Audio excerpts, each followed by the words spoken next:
All right, now let's go back to our top story now. Thousands of passengers were left stranded when flights were suspended and had to seek other alternatives. But what's the recourse for those who lost flights through Comair's suspension? Well, for more on this, we're joined by Peter Nkuna from the Ombudsman for Short-Term Insurance. Peter, thank you very much for your time this afternoon. You know, there's a general sense of relief that Comair is back. Passengers are happy, but beyond the inconvenience, there's been a significant financial loss for many. And Comair is somewhat offering vouchers as opposed to a refund. So what form of recourse is there for such passengers, if at all? Thanks, Mfundo, and good afternoon to you and to the viewers. I'm presuming that your question is related to the insurance perspective. But before I get into that, I think it's important for one to just highlight that before one gets into the insurance aspects, one has to understand the context at large. Before one would be able to go to one's insurance company to put in a claim for whatever cover they may have in relation to the losses suffered, one would probably have to start off by liaising with the airline to establish if there are any relief measures that are provided by the airline. For example, you've mentioned vouchers that can be used in the next 12 months or so, and bookings that can be made within the next 6 months. Those are available. And if one were to exercise their rights in terms of those, there would obviously then be no claim against the insurance company because one would not have suffered any losses. But one must also bear in mind that apart from your flight tickets, there could have been other costs that were incurred and for which one would be in a position to claim from one's insurance company. And one would then have to look at the specific contracts that they have with their insurance companies to determine what kind of cover is provided, what has happened to them in relation to their cover that they can claim for, and explore the prospects of a successful claim in that regard.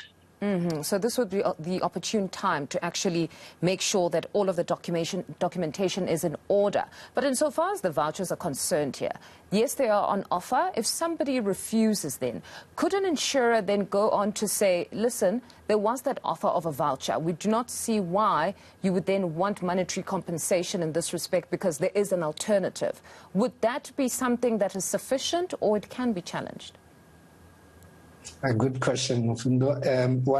One of the important things for one to note in this regard is that for your claim to be a valid one, you must have suffered a genuine loss. And the loss must have been the result of an insured event. So effectively, if one wants to claim on the basis of a refusal to recoup the loss in other ways, as offered by the airline, that could arguably not be one of the insured perils or insured events, which would then mean that any consumer that refuses a voucher or a cash refund or whatever alternative remedy that's available from the airline might find themselves exposed to a loss that they will have to carry themselves, because the insurance company will say, was the loss caused by an insured event or not? And if the answer to that question is that the actual loss was sustained because I refused the relief that the insurer provided, being a replacement flight ticket, being a voucher, being cash, or whatever the case, that might mean that I'm not going to be successful with my claim. But a passenger listening to us now would say that clearly they still would be in a worse position as the consumer or customer or passenger in this respect, because if they're saying, if all they're offering me is a voucher to get back on the same plane, then we have a problem, because some have actually resolved that they will never set foot because they have those concerns around compliance. So for them to be forced to utilize the plane ticket to set foot in the plane would be a problem for them. So what happens in that respect? Well, that's the difficulty. you know, we all have rights.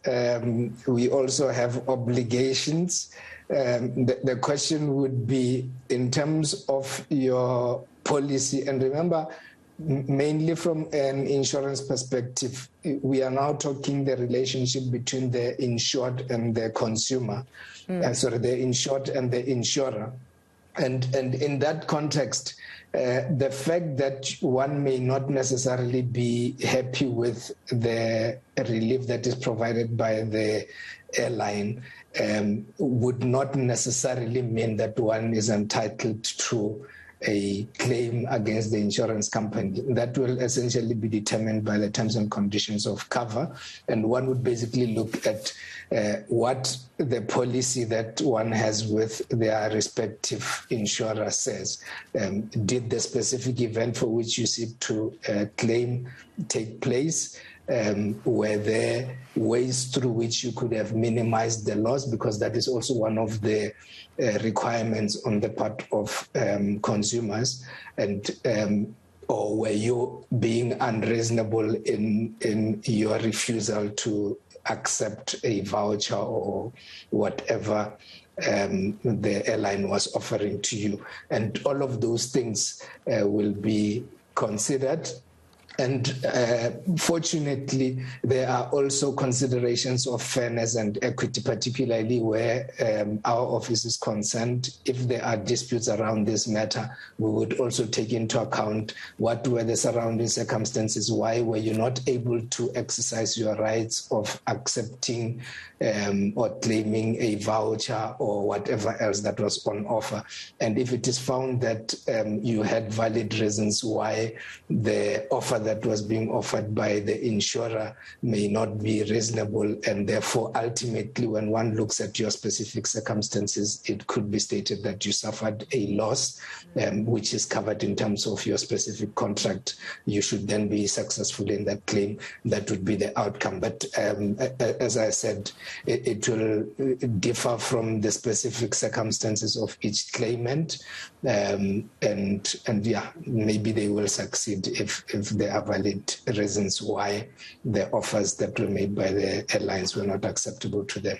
Hi, Peter. I foresee a busier time in your office with some of these passengers from ComAir that might or might not accept those vouchers. But thank you very much for your time. That is Peter Nkuna there from the Ombudsman for short-term insurance. Now,